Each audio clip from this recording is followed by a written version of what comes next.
Hi, I'm Dr. Jason J. Campbell, and I want to thank you for taking the time to watch my videos. In this video, I'm continuing the analysis of international war and terrorism, and I will begin with section 1.2 of the analysis. As always, you can download the PDF. Just click the banner that'll pop up, or the link in the description box. It'll take you to the PDF. Follow along because it will get larger until I complete the lecture. So this is section 1.2. This is international war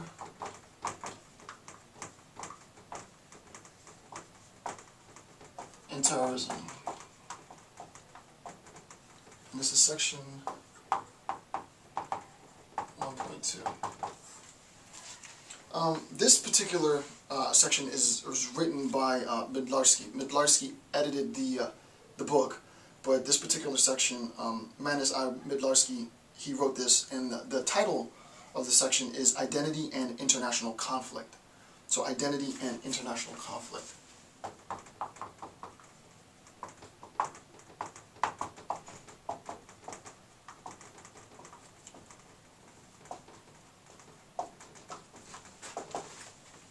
And basically what we're going to be looking at, and what Midlarsky focuses in this chapter on, are specifically ethno-political conflict. And what we're going to do is we're going to analyze, as we go through, the various forms. To be technical, the three forms of ethno-political conflict. And these are the forms that he discusses in the section. Granted, he's not suggesting, nor am I suggesting, that these are the only forms that ethno-political conflict take. But these are very, very general accounts to give you an idea of the global scale, a larger understanding of ethno-political conflict and its formation and so on. So to begin, the three forms of ethno-political conflict.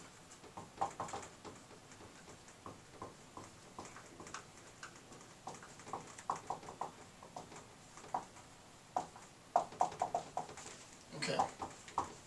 So the first thing that we're going to discuss, right now I'm just going to give you the bullet points, and then later I'll go through in detail on in an analysis of each of the component parts of these various forms of ethno-political conflict. The first is what's known as structural systemic conflict, right? Structural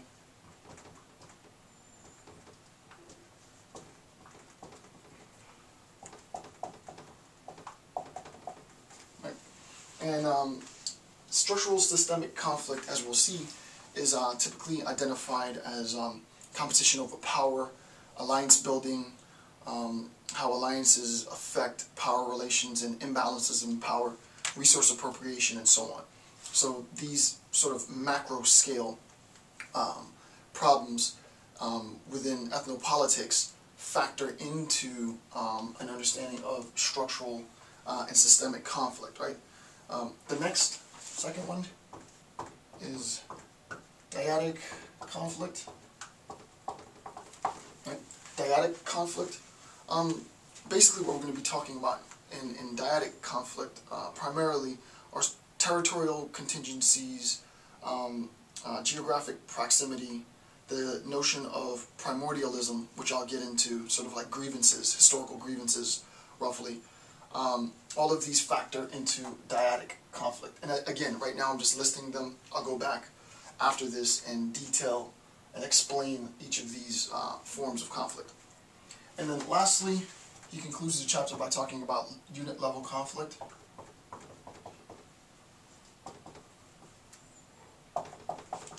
Unit level conflict, this is basically top-down conflict, or conflict that is generated by the elite class, right? So the elite class generates the conflict, and the elite class is the cause of the ethno-political conflict that is spewing within interstate conflict, right? So it's sort of top-down. Right. So we have structural, systemic conflict, dyadic conflict, and unit-level conflict. Okay. Some preliminary definitions. I'm not going to write these on the board. I'll just go through it now. The first is international conflict, right? In a discussion of international conflict, and it doesn't necessarily, it could be ethno-political / international, obviously, right? / international.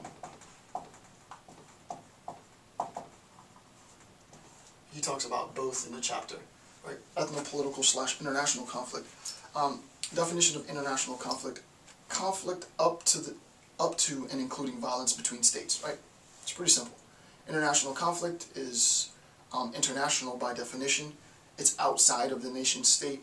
It's at least the conflict between at least two states, right? So conflict up to and including violence between states.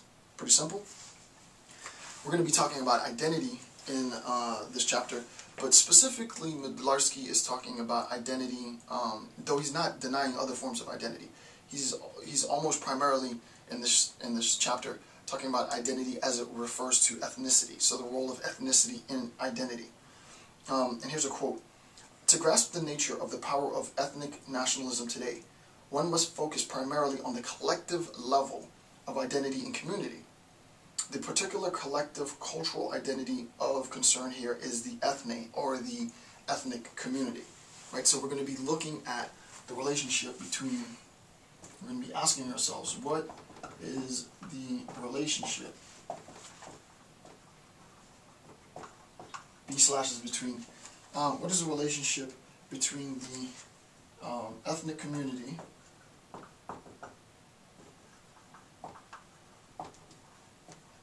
and collective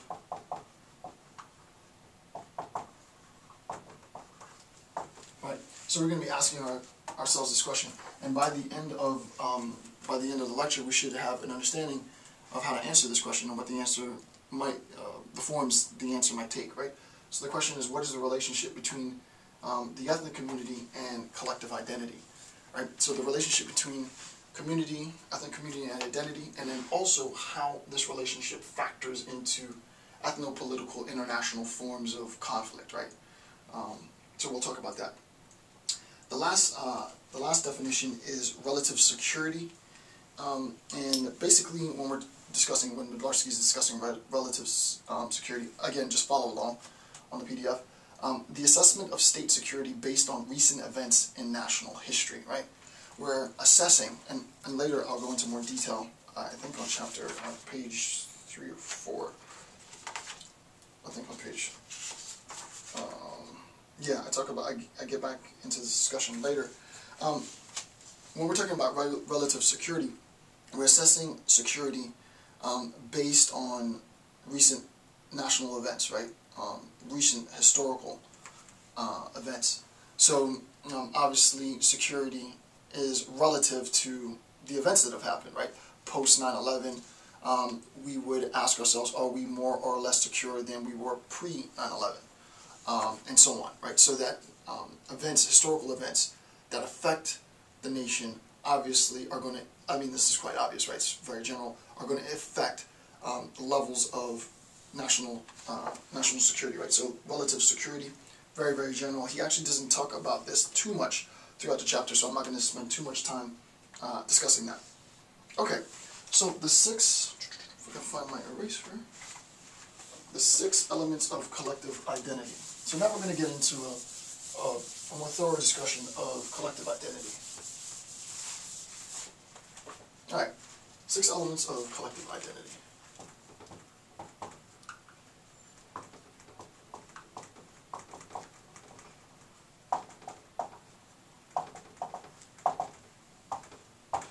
First element.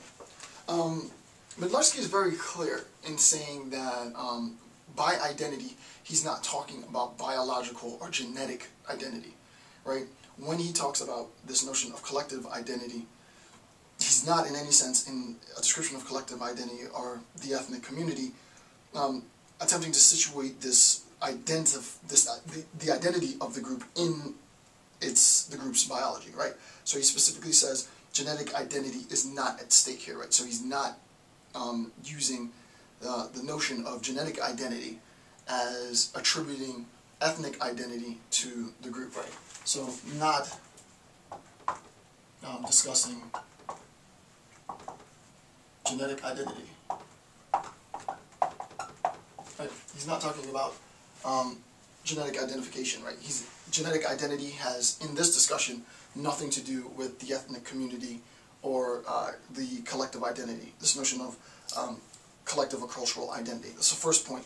And it's also, it's obvious, but it might not be so obvious depending on your familiarity with this.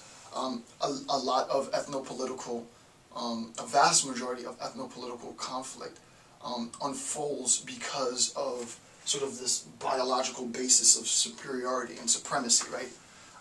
One group, Group A, thinks that it is superior to Group B because of genetic or biological superiority, supremacy, and use that sort of pseudoscientific justification in the extermination and targeting of, some rival group, right? So ethnopolitical conflict typically unfolds into large-scale conflict because of genetic arguments. And though he doesn't say this in the chapter, I'm assuming Midlarsky doesn't incorporate this for precisely that reason. Number two.